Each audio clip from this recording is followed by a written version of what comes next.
देखते हुए इस वीडियो में हम मध्य प्रदेश का जो मध्यकालीन इतिहास है उसके बारे में चर्चा करेंगे और ये हमारा एमपी जीके की जो परीक्षा दाम पुस्तक आती है उसका 42वां लेक्चर होने वाला है। चलिए वीडियो को स्टार्ट करते हैं। सबसे पहले हम मध्यकालीन इतिहास में मुख्य जो हमारे पार्ट हैं उन पार्टों में डिवाइड करके देखेंगे, जैसे कि हमारा सल्तनत काल हुआ, मुगल काल हुआ, तोमर काल हुआ, गोंड वंश, बुंदेलखंड और बघेलखंडों के बारे में। अब सबसे पहले हम देख लेते हैं हमारा जो दिल्ली सल्तनत है उसके बारे में। इसमें आता है सबसे पहला जो वंश था गुलाम वंश। अगर हम सभी के बारे में बात करें तो एक ट्रिक रहती है इसकी कि गुल खिले तसले में, तो गुलाम वंश, खिलजी वंश, उसके बाद में हमारा तुगलक वंश, सैयद वंश और लोधी वंश आता है। और इसमें सबसे बड़ा इनकी कुछ ट्रिकें भी हैं, ये एमपी के हिसाब से नहीं, जो हमारा मेन जो इंडियन हिस्ट्री होती है उनसे जुड़ी हुई कि सबसे बड़ा जो राजवंश था जिसका शासनकाल रहा तो हमें तुगलक वंश देखने को मिल जाता है। और एक ऐसा कोई शासक का नाम बताइए जो सबसे वृद्ध था इसमें, तो बहलोल लोधी हमें देखने को मिल जाता है।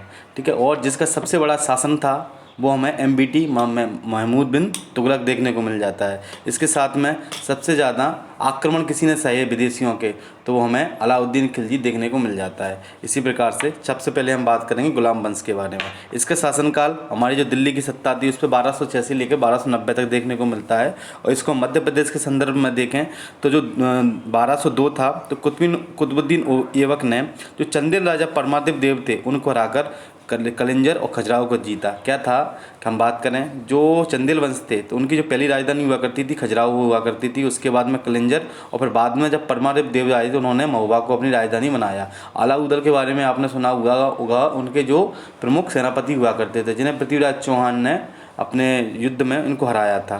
तो इसके साथ में अब आगे देखते हैं हम। और फिर 1231 से 31 एवं 32 में इल्तुतमिश ने ग्वालियर के किले में जो प्रतिहार शासक हुआ करते थे उनको हराया। और 1235 में इल्तुतमिश यहाँ का पहला सम्राट था जिसने महाकालेश्वर मंदिर को लूटा था। अगर मध्य प्रदेश के संदर्भ में पूछा जाए तो सबसे पहले सल्तनत काल में किसने महाकालेश्वर उज्जैन के मंदिर को लूटा था, तो इल्तुतमिश का नाम हमें देखने को मिल जाता है। इसी के साथ में हम बात करें 1251 में गयासुद्दीन जो बलवंत था, जो मुख्य रूप से हमें सबसे अंतिम शक्तिशाली गुलाम वंश का शासक देखने को मिल जाता है, जिसका शासनकाल हमें मुख्य रूप से अंतिम उसमें इनके बाद में इनका पुत्र कैमुयस एवं केकुबाद देखने को मिल जाता है।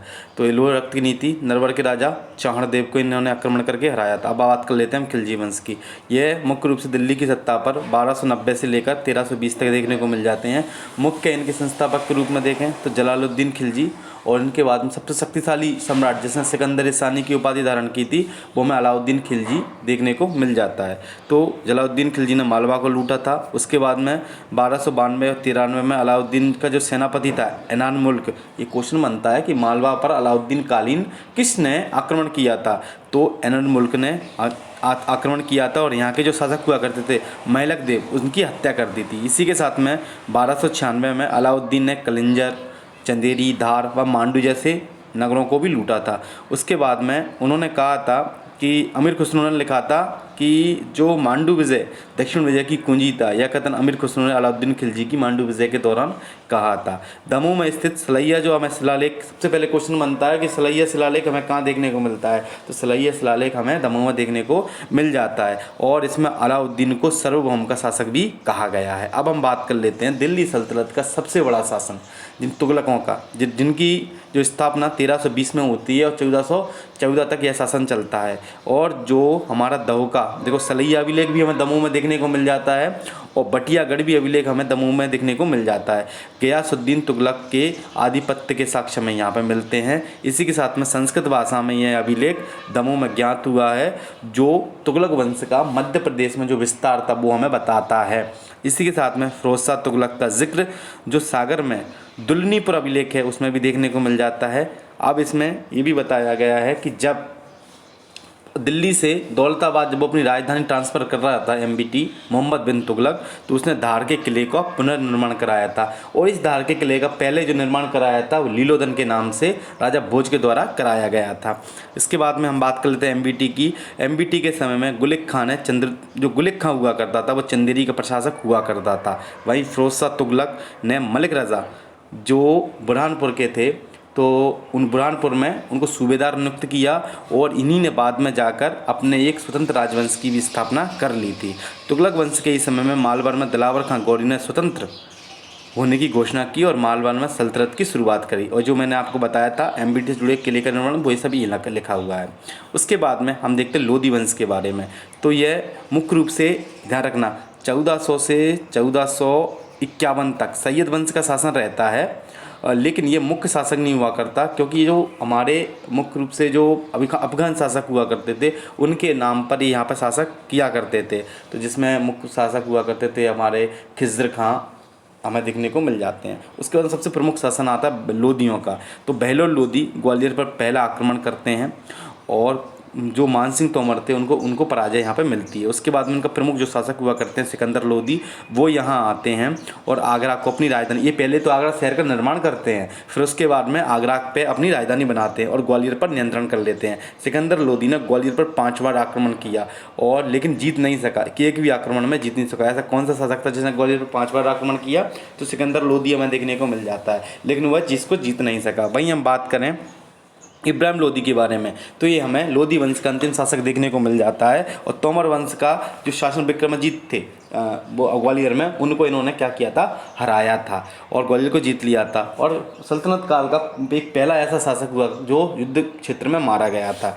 तो दिल्ली में ये हमें देखने को मिल जाता है बहलोल इब्राहिम लोधी से जुड़ी हुई। दिल्ली के पतन के बाद में 1526 में गुजराती शासक जो बहादुर शाह ने मालवा पर क्या कर लिया था? अधिकार कर लिया था। अब जो बहादुर शाह है ना, अब इन्हीं को बाद में आके कौन हराएंगे? तो हमारे जो मुख्य यहाँ के जो सेनापति हैं कौन कौन देखने को मिल जाता है? बाद में इन्हीं के जो वंशज थे गिरधर वगैरह, उनको जाके मराठा हराएंगे, ये भी हमें देखने को मिलेगा। तो आगे चर्चा करते हैं हम मध्य प्रदेश में स्वतंत्र मुस्लिम जो उनकी स्थापना हो रही है, जैसे गौरी वंश हुआ, खिलजी वंश हुआ, फिर अन्य शासकों के बारे में, तो उनके बारे में बात कर लेते हैं। ये लिखा हुआ है, तुगलक शासकों ने दिलावर खां गौरी को मालवा का गवर्नर नियुक्त किया और तुगलक वंश के पतन के बाद में 1392 में इन्होंने क्या पे यहाँ पर सल्तनत काल की शुरुआत कर दी। तो गौरी वंश के बारे में, प्रमुख शासकों के बारे में बात करें, दिलावर गौरी खां जिन्हें हुसैन कहा जाता था, अल्प खां जिसे होशंग शाह कहा जाता था, गजनी खां मोहम्मद शाह गौरी के नाम से इनको जाना जाता था। एवं खिलजी वंश के शासकों के बारे में बात करेंगे हम और अन्य शासकों के बारे में बात करेंगे। गुजरात के शासक बहादुर शाह, बाद में जाके बाज बहादुर हमें देखने को मिल जाते हैं। अब उसके बाद में हमें इसमें देखें मालवा का गौरी वंश। दिलावर खां गौरी या हुसैन के द्वारा इस वंश के संस्थापक के रूप में इन्हें देखा जाता है और इन्हें धार को इन्होंने अपनी राजधानी बनाया था और धार में इन्होंने 1405 में लाट की मस्जिद का निर्माण कराया था। तो क्वेश्चन बनता है कि लाट की मस्जिद का निर्माण किसने कराया था? तो दिलावर खां गौरी के द्वारा करवाया गया था। वहीं दिलावर खां गौरी को तो तुगलक शासकों ने मालवा का सूबेदार नियुक्त किया और इनका वास्तविक नाम हुसैन हुआ करता था और उन्हें अपने माता की ओर से दमिश्क के सुल्तान सियाउद्दीन गौरी के ये वंशज हुआ करते थे। अब हम बात कर लेते हैं गौरी वंश का सबसे प्रमुख शासक, जिसे हम अल्प खां या फिर होशंग शाह के नाम से जानते हैं। यह मालवा में सल्तनत का वास्तविक संस्थापक हुए और इन्होंने मांडू को अपनी राजधानी बनाया। इससे पहले इन्होंने किसकी, जो दिलावर खां गौरी था, उन्होंने किसको बनाया था? तो उन्होंने धार को अपनी राजधानी बनाया था। इन्होंने किसको शासन बनाया है? राजधानी मांडू को अपनी राजधानी बनाया है और मांडू का नाम बदल के सादियाबाद या फिर खुशियों का शहर कर दिया गया था। नर्मदापुरम जो हमारा वर्तमान में है उसका नाम बदल के होशंगाबाद कर दिया गया था, जिसे हम पुनः नर्मदापुरम कहने लगे हैं। मांडू में जामी मस्जिद का निर्माण कराया और मतलब इन्होंने क्या निर्माण प्रारंभ कराया था। उसके बाद जो महमूद खिलजी आते हैं उनके द्वारा इसका क्या निर्माण पूर्ण कर दिया गया 1454 में। उसके बाद में इसने राजा भोज के द्वारा निर्मित विशाल बांध है जो साइक्लोपीलियन जो बांध का है उसको क्या कर दिया था? नष्ट कर दिया गया था। और मांडू में अशरफी महल की नींव रखी थी। प्रथम स्तर का निर्माण किसने कराया था? होशंग शाह ने कराया था। और मांडू में ही हमें इनका मकबरा देखने को मिल जाता है, जिसे मध्य प्रदेश का ताजमहल भी हम कहते हैं। और ये सब होशंग शाह से जुड़ी हुई चीज़ें हो गई। अब हम बात कर लेते हैं इनके जो मुख्य शासक, अंतिम मुख्य शासक मोहम्मद शाह गौरी के बारे में। होशंग शाह की मृत्यु के बाद मोहम्मद शाह गौरी अल्प समय के लिए गद्दी पर बैठा। उसका वास्तविक नाम क्या देखने को मिलता है हमें? तो गजनी खां देखने को मिल जाता है। यह मालवा का अंतिम शासक, गौरी वंश का अंतिम शासक देखने को मिल जाता है और ये आपको होशंग शाह का मकबरा देखने को मिल रहा होगा। अब बात कर लेते हैं हम खिलजी वंश के बारे में। तो इनके पहले जो प्रमुख शासक थे जो महमूद खिलजी थे, जो मोहम्मद शाह गौरी की हत्या कर राजगद्दी पर बैठे और खिलजी वंश की स्थापना करते हैं मालवा में। और इन्होंने होशंग शाह के मकबरा को मांडू में निर्मित कराया। इन्हीं के द्वारा इसने मोहम्मद शाह के मकबरा मांडू में निर्मित कराया, क्योंकि नींव तो डली गई थी तो बाद में इन्होंने पूरा करा दिया। महमूद खिलजी ने राणा कुंभा से युद्ध कर विजय तक आप मांडू के नज़दीक आप जब जाओगे ना होशंग शाह के मकबरे के सामने, तो आपको अशरफी महल देखने को मिल जाएगा। उसी के जस्ट ये अशरफी महल है, इसके जस्ट पीछे की ओर जाओगे तो वहाँ पर आपको विजय स्तंभ के प्रमाण मिल जाते हैं। और इसमें अशरफी निर्माण जो इसकी जो पहली नींव किसने रख दी थी? होशंग शाह ने रख दी थी। पूर्ण इसको कौन करा रहा था, तो इसको पूर्ण महमूद खिलजी के द्वारा कराया गया और इसे ही तत्कालीन मदरसा के नाम से जाना जाता है। हम बात करते हैं गयासुद्दीन खिलजी के बारे में। तो गयासुद्दीन खिलजी के द्वारा अब हम बात करते हैं गयासुद्दीन खिलजी के बारे में। इनके समय पर जहाज महल का जो स्थापना की गई और मेदिनी राय जो चंदेरी के राज्यपाल नियुक्त किए गए थे। बाद में आपको पता होगा जब बाबर आया था उनके द्वारा चंदेरी के युद्ध में इन्हीं को हराया था। इसने हिंडोला महल व चंपा बावड़ी का निर्माण कराया था। मालवा में मादक पदार्थों को प्रतिबंधित किसने किया था, तो गयासुद्दीन खिलजी ने। अब हम बात कर लेते हैं हमारे, अब देखो जहाज महल के बारे में भी याद रखना कि कौन बना रहा है, तो गयासुद्दीन खिलजी। अब हम बात करते हैं नासिर शाह के बारे में। गयासुद्दीन की मृत्यु के बाद में नासिर शाह मालवा की गद्दी पर बैठा और इसने जो अभी उज्जैन में कलियादह पैलेस है उसका भी निर्माण कराया था नासिर शाह के समय पर और अल्प समय के लिए शासन किया और इसकी मृत्यु उज्जैन के निकट हो गई। अब हम बात करते हैं महमूद शाह के बारे में। इसे महमूद खिलजी द्वितीय भी कहा गया था, जो इनके प्रथम शासक हुआ करते थे जिन्होंने इसकी स्थापना की थी। इसके समय गुजराती शासक बहादुर शाह ने मालवा पर आक्रमण कर मांडू पर अधिकार कर लिया। जो गुजराती शासक कौन था, बहादुर शाह। अब बहादुर शाह का यहाँ पे, क्योंकि उस समय पर क्या है, हमारी सल्तनत खत्म हो रही है, अब क्या है, जो गुजरात के शासक हैं मुख्य रूप से यहाँ पे वो शासन करने आ जाते हैं। तो बहादुर शाह ने मांडू को अपना यहाँ पे कुतबा पढ़वाया, क्योंकि पहले जो मुस्लिम शासक हुआ करते थे मुख्यतः अब जब शासक बनते थे तो कुतबा पढ़वाते थे अपने नाम का। तो मालवा पर गुजरात का अधिकार हो गया और 1535 में हुमायूं और बहादुर शाह के बीच में मंदसौर की संधि हुई, क्योंकि इस समय पर बाबर के बाद में हुमायूं वहाँ का शासक हो जाता है और 1540 तक मुख्य रूप से बना रहता है, और जिसमें हुमायूं ने इसको क्या किया, बहादुर शाह को क्या किया, पराजित कर दिया। कादिर शाह फिर यहाँ का शासक बनता है, कादिर शाह। तो हुमायूं के एक क्वेश्चन आया था पीएससी में कि जब हुमायूं ने आक्रमण किया था तो उस समय मालवा का शासक कौन था, तो कादिर खां हमें देखने को मिलता है, कादिर खां या फिर कादिर शाह देखने को मिलता है। तो कम माल का सूबेदार नियुक्त किया और कादिर शाह को वास्तविक नाम मल्लू खां देखने को मिल जाता है और कादिर शाह ने पूरनमल को रायसेन का शासक नियुक्त कर दिया गया। कादिर शाह ने किसको, पूरनमल को रायसेन का शासक नियुक्त किया। वहीं सुजात खां के बारे में बात करते हैं। इसके बाद शासक बनते हैं सुजात खां। 1545 में शेर शाह सूरी ने मालवा पर आक्रमण किया, जिसने कादिर शाह से डरकर गुजरात भागा और कादिर शाह कहाँ चला गया, तो वो गुजरात चला गया। शेर शाह सूरी ने सुजात खां को मालवा का सूबेदार नियुक्त कर सुजात खां ने मालवा की राजधानी मांडू से कहाँ पर शिफ्ट कर दी। पहले राजधानी क्या हुआ करती थी, धार, फिर क्या बनी, मांडू। मांडू के बाद अब कहाँ जा रही है, सारंगपुर। हमें जो शाजापुर के आसपास वाला क्षेत्र है वो देखने को मिल जाता है। अब यहाँ का शासक बनता है सारंगपुर का शासक बाज बहादुर, जिसके बारे में आपने रानी रूपमती के बारे में सुना होगा, वो इन्हीं से संबंधित देखने को मिल जाती है। सुजात खां की मृत्यु के बाद में उनका बड़ा पुत्र बाज बहादुर मालवा की सल्तनत की गद्दी पर बैठता है। इसका वास्तविक नाम बायजीद खां देखने को मिल जाता है। इसने गढ़ा राज्य की जो गौड़ राजकुमारी थी उसके साथ में क्या करते हैं, ये गढ़ा राज की जो रानी दुर्गावती के साथ में क्या करते हैं, इन्होंने आक्रमण किया और सबसे बड़ी दुर्भाग्यवश बात यह है कि इनको दुर्गावती से पूरी तरह से हार का मुंह देखना पड़ा, जिसके कारण उनकी बहुत किरकिरी देखने को मिल जाती है। बाज बहादुर एक संगीतकार भी था। इसने राग मालवी, राग गुजरी आदि रागों का आविष्कार किया। रानी रूपमती के लिए इसने रेवा कुंड और रूपमती महल का निर्माण कराया था और रूपमती महल का निर्माण भी इसलिए कराया था जिससे रानी रूपमती गंगा दर्शन, वो नर्मदा दर्शन कर सकें। इसी के साथ में अकबर के सेनापति अब्दुल्ला खान उज़्बेक व बाज बहादुर के मध्य में 1561 में हमें सारंगपुर का युद्ध देखने को मिल जाता है और इस युद्ध में बाज बहादुर हारकर भाग गया। परिणाम स्वरूप जो रानी रूपमती थी उसने भी जहर खाकर कर ली और इसने भी क्या कर ली थी, आत्महत्या कर ली, जिसके बाद में रावण को अकबर को बहुत ज़्यादा गिलानी होती है कि मैंने ऐसा क्यों किया, और फिर उन्होंने इनकी जो कब्रें थी उन पर कुछ लिखवाया था, जिसके बारे में हम आगे देखेंगे। तो इसके बाद में राजा रूपमती जो की समाधि राजगढ़ के सारंगपुर में देखने को मिल जाती है। उसके बाद में अकबर को बहुत पछतावा हुआ और उन्होंने बाज बहादुर की कब्र पर आसिफ के सादिक और रानी रूपमती की कब्र पर शहीद वफा लिखवाया था। और कुछ पॉइंट हैं हमारे कि वही कि राणा कुंभा ने अपने यहाँ पे चित्तौड़गढ़ में विजय दुर्ग बनवाया था और इन्होंने अपने यहाँ पे जो मांडू था उसमें भी विजय दुर्ग बनवाया, मतलब विजय स्तंभ बनवाया था। दोनों ने अपनी अपनी जो थी, लेकिन पता नहीं है क्योंकि इसके साक्ष्य तो मिट चुके हैं, लेकिन जो चित्तौड़गढ़ वाला विजय स्तंभ है वो अभी भी खड़ा हुआ है। इसलिए लोग मानते हैं कि जो किसकी जीत अधिक हुई थी तो वो हमें राणा कुंभा की जीत देखने को मिल जाती है, मुख्य रूप से तो ऐसा ही समझा जाता है। अब आगे हम बात कर लेते हैं कि जो निमाड़ के जो फारूकी वंश हैं उनके बारे में। तो क्या है, सबसे पहले हम पृष्ठभूमि देखते हैं। दिल्ली के सुल्तान फिरोज शाह तुगलक जब सिंध पर आक्रमण के बाद में गुजरात लौट रहे थे तो उन्होंने तब वहाँ का मलिक रजा को मलिक रजा ने सुल्तान और उसकी सेना के लिए भोजन की व्यवस्था की। तो उन्होंने खुश होकर मलिक रजा को ताप्ती का जो कछार क्षेत्र था, मुख्य रूप से बुरहानपुर का सूबेदार क्या कर दिया था, नियुक्त कर दिया था। सुल्तान फिरोज शाह की मृत्यु के पश्चात मलिक रजा ने दिल्ली से स्वतंत्र जो फारूकी वंश की स्थापना, जिसके बारे में मैंने आपको बताया था, तो फारूकी वंश की स्थापना की। और संस्थापक कौन हो गए?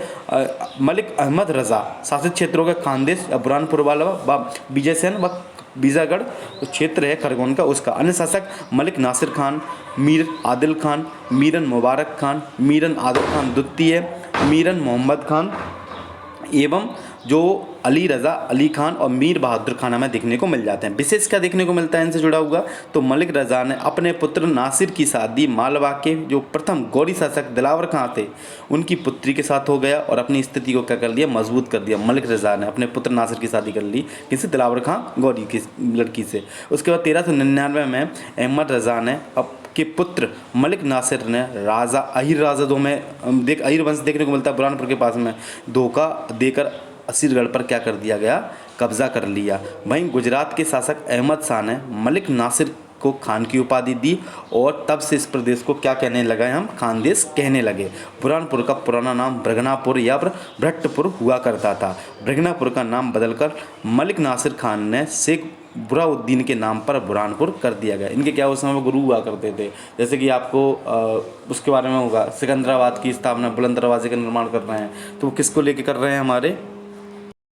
अब हम बात कर लेते हैं जो मीरन मोहम्मद आदिल खान द्वितीय ने अपने क्षेत्र का विस्तार गोंडवाना क्षेत्र व झारखंड क्षेत्र तक किया, इसलिए इसे शाह झारखंड भी कहा जाता है।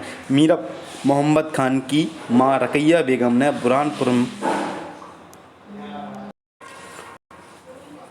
उसके बाद में मीरा मोहम्मद खान की मां रकैया बेगम ने बुरहानपुर में बीबी की मस्जिद का निर्माण कराया। राजा अली खान ने असीरगढ़ के किले में ऊपरी भाग में जो असीरगढ़ का किला है तो जामा मस्जिद का निर्माण कराया। अब हम बात कर लेते हैं अन्य शासकों के बारे में कि अकबर ने असीरगढ़ के किले पर अधिकार करने के लिए पहले खानदेश के अधिकारियों को पैसे देकर, ये बोला जाता है किसके द्वारा अकबर ने सोने से उसके जो किला था उसके दरवाजे खोले थे, तो असीरगढ़ के किले के दरवाजे उन्होंने सोने की कुंजी से खोले थे, ये लिखा हुआ है। 1601 में असीरगढ़ के किले पर बादशाह अकबर ने अधिकार हो गया। इस समय बुरहानपुर में मीर बहादुर खान का शासन हुआ करती था। असीरगढ़ की विजय अकबर की अंतिम विजय थी। सबसे पहली 1561 में हमें मालवा पर आक्रमण देखने को मिल जाता है, वहीं 1601 में हमें सबसे अंतिम आक्रमण अकबर का हमें बुरहानपुर में देखने को मिल जाता है। दोनों ही मध्य प्रदेश के मुख्य रूप से इतिहास से संबंधित थे।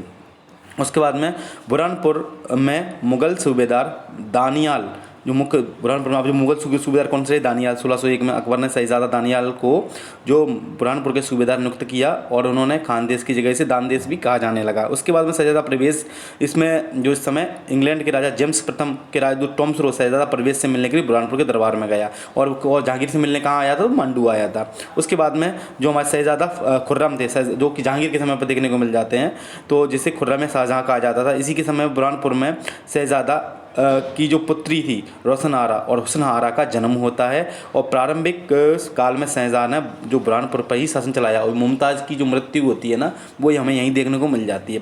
बुरहानपुर में मुमताज़ महल की मृत्यु हो गई और उसमें सब ताप्ती नदी के तट पर हमने क्या है दफनाया। फिर उसी वर्ष मुमताज़ के अवशेषों को शहजादा शुजा ने संरक्षण कर आगरा की ओर भेजा और वहाँ पर वो हमें उसका निर्माण देखने को मिल जाता है। किसका?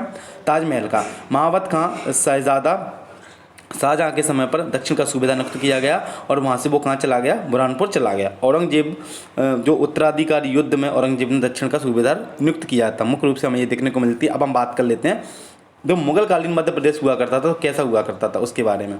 तो बाबर, हुमायूं, शेरशाह सूरी, अकबर, जहांगीर, शाहजहाँ मुख्य रूप से यहाँ के शासक देखने को मिले हैं। सबसे पहले बात कर लेते हैं हम बाबर के बारे में। 1526 से लेकर 1530 तक शासन रहता है। खानबाग के युद्ध में महेंद्रनी राय ने बाबर के खिलाफ जाकर राणा सांगा की मदद की थी, इसलिए इसको सबक सिखाने के लिए उन्होंने जो चंदेरी का युद्ध किया था तो वहाँ पर किसको हराया था, तो उन्हें महेंद्रनी राय को हराया था। एक बात ध्यान रखिएगा। और इसी युद्ध में शेरशाह सूरी जो कि अफगान हुआ करता था उसने इसकी मदद की थी। और बाद में जो अगला युद्ध होता है तो घाघरा का युद्ध, तो उस वो किसके विरुद्ध लड़ा जाता है, तो वो शेरशाह सूरी के विरुद्ध लड़ा जाता है, मुख्य रूप से अफगानों के विरुद्ध लड़ा जाता है। तो ये भी चीज़ें देखने को मिलती है, तो चीज़ें वही लिखी हुई हैं। अब हम बात कर लेते हैं हुमायूं के बारे में।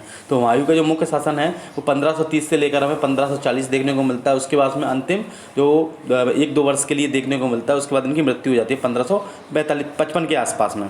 तो सबसे पहले क्या था, इन्होंने ग्वालियर के राजा तोमर वंश के जो राजा हुआ करते थे उनको हराया था और यहाँ से क्या प्राप्त किया था, तो कोहिनूर। जब हम कोहिनूर की पूरी एक कालक्रम देखते हैं ना, तो मुख्य रूप से मध्यकाल के वो यहाँ से प्रारंभ हो जाता है कि जब यहाँ के राजा विक्रमजीत हुआ करते थे ग्वालियर के, तो हुमायूं ने उनसे हीरा लेकर अपने पास रखा। वो फिर शाहजहाँ के पास में पहुँचता है। फिर जब मोहम्मद शाह रंगीला के समय पर नादिर शाह के द्वारा आक्रमण कर उसे जीत लिया जाता है। नादिर शाह के बाद में जो पंजाब के क्षेत्र के जो सिख शासक हुआ करते थे रणजीत सिंह, उनके पास में रहता है। फिर उसके बाद में जब शासन का अंत होता है तो फिर ब्रिटेन चला जाता है। इसकी पूरी क्रोनोलॉजी हमें देखने को मिल जाती है।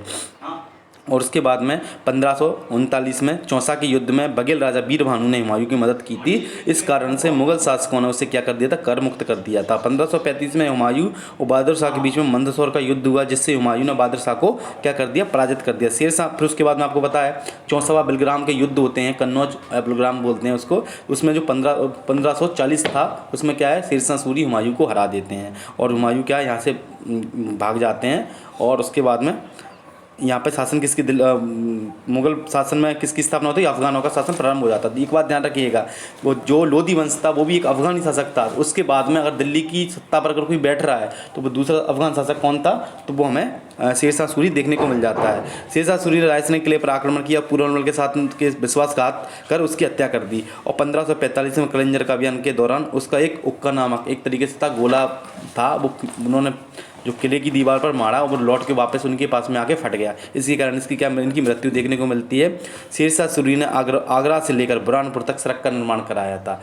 ठीक है, और इसे जीटी रोड के बारे में बताते हैं, जो मुख्य रूप से हमारे वर्तमान पाकिस्तान को लेकर, और वर्तमान में जो हमारा कहाँ तक देखने को मिल जाता था, कोलकाता तक देखने को मिल जाता था, नेशनल 1 और नेशनल 2, लेकिन अब इनके क्या है, नाम बदलकर परिवर्तित कर दिए गए हैं। अब हम बात कर लेते हैं अकबर के जो मुगल काल के मुख्य शासक देखने को मिलते हैं। इनका शासनकाल 1556 से लेकर 1605 तक हमें देखने को मिल जाता है। अगर इनके बाद में सबसे लंबा अगर शासनकाल किसी ने किया है तो जो राष्ट्रकूट शासक अमोघ वर्ष थे, सबसे लंबा शासन पूरे इतिहास में उन्हीं का हमें देखने को मिल जाता है।